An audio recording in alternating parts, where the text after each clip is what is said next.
College who are graduating today. Woo!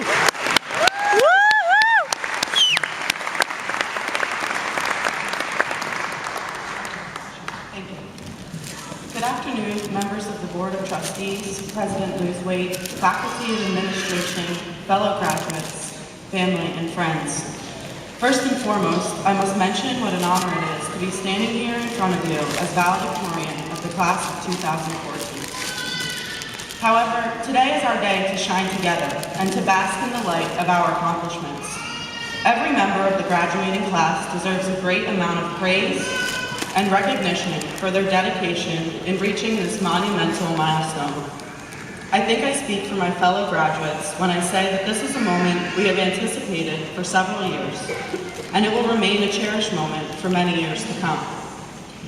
My time here at Centenary will certainly remain in my heart forever. It is with great pleasure that I have this chance to thank those who have made an impact on me during my journey. First of all, I would like to thank my parents, as they have been the biggest champions of me and my education. I am truly humbled and eternally grateful that they were able to provide me with opportunities that were not afforded to them when they were my age. I would also like to thank the rest of my family, my sister, my grandfather, my aunts and uncles, who have always been among the first to celebrate my successes. Another person whose support means the world to me is my fiancé, Sidi, who left his home in Dakar, Senegal, to remain by my side after we worked together at a nearby summer camp. Just to prove how amazing he is, he even chose to stay here in the United States when I made the 7,000-mile journey to Korea for a semester abroad. None of your sacrifices are overlooked, and my love for all of you is immeasurable. To my loved ones, I am so grateful for your continued support and encouragement. My thank yous would not be complete without addressing those who have influenced my education and opportunities here at Centenary. Professor Emily Anderson has impacted me tremendously since my first year in her AFC class and continues to be a wonderful role model to this day. A thank you wouldn't even be enough to express my gratitude to her. Excuse me. I'd also like to thank the faculties of the Education and the English departments, Dr. Joseph Linsky, Trish Mahaffey, Tiffany Kushner, and Joshua Walker. I would not be the person standing before you today if it weren't for the experiences and opportunities they have provided me with. Thank you.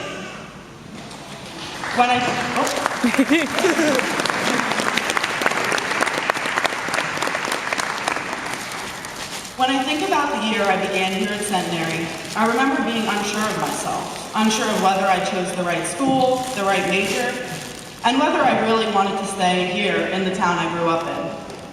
As time went on, I got accepted into the education department. I obtained a leadership position here on campus as a first-year leader, and I even realized I could get straight A's and be on the dean's list if I worked hard enough.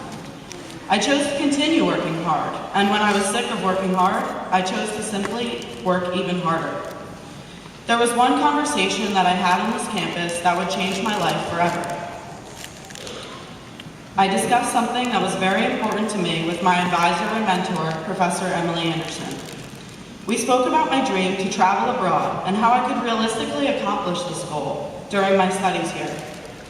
Eventually, after a lengthy process of researching cities and universities, creating a list of classes I could take, completing an interview with Dr. Joseph Linsky and Dr. James Patterson, receiving my passport, traveling to New York City to get my visa with Trish Mahaffey, and applying to the university halfway across the world, I was accepted to study abroad at Ewha Women's University in Seoul, South Korea.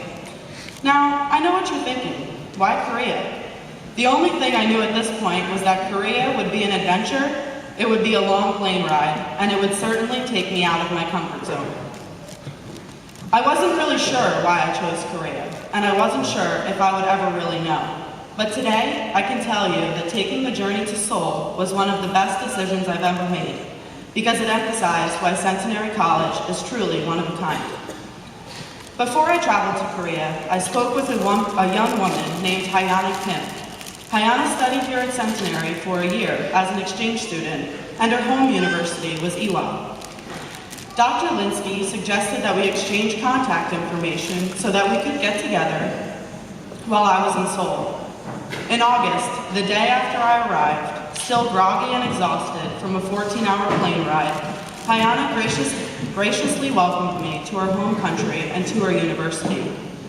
We went out for pizza, yes, pizza, and she gave me a tour of Iwa's campus. At the end of September, when it was time for Chuseok, or Korean Thanksgiving, Hayana's mother invited me and my best friend from Germany over for a traditional weekend of cooking, giving thanks, and discovering more about Korean culture. As you can imagine, celebrating Korean Thanksgiving is a bit different from the way we celebrate here in America, but that is not what is important. When I walked into her home, I finally felt what I had been missing in the international dormitory, the comforts of home that we often take for granted. Her mother created a huge spread for us and allowed us to prepare traditional Korean foods with her. Her father even taught us about several symbolic Chuseok customs. What really struck a chord with me was that here I was, a stranger in a huge and foreign land, a stranger in a country where I had almost no knowledge of language, except maybe hello, 안녕하세요, thank you, 감사합니다, and various foods. Yet here I was, welcome due to my affiliation with Centenary. Two other previous exchange students who had spent time at Centenary, Chae-Hoon Shin and Hyun Jung, welcomed me with open arms as well, and truly wanted to give back because they felt they had gained so much from their experiences here. These three women, these three centenarians, truly treated me like family. They chose to build bridges where others would have seen walls. When I look back, I realize the deeper message and moral within my international experience. As human beings, if we seek success, we must learn to focus on our commonalities instead of our differences. Our differences are what make us who we are, but our commonalities bring us together as colleagues, as community members, as global citizens. So when someone asks you what it means to be a centenarian, this is what you can tell them. A true centenarian is someone who gives back to their community, to their colleagues, and to the world. Centenarians do not only exist in and on this campus, in New Jersey, or even in the United States of America. Although miles may separate us, there are no true boundaries to divide us. The late Nelson Mandela once said, "Education is the most powerful weapon which you can use to change the world."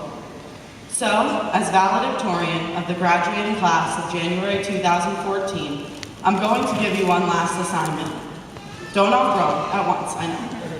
Regardless of the path you will pursue from this point forward, whether you choose to become an educator, a lawyer, a social worker, a writer, or any other career choice, use the education you've received here at Centenary as a weapon to make this world a better place. The education you've acquired is your foundation, the knowledge, skills, and preparation to build bridges instead of building walls.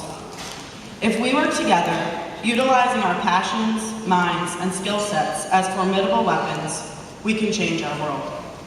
I encourage you all to reach toward this immense goal. Again, I'd like to congratulate each and every member of the graduating class on your accomplishments, and to thank those of you in the audience who helped these graduates get where they are today. Congratulations to the class of 2014. Thank you. Woo!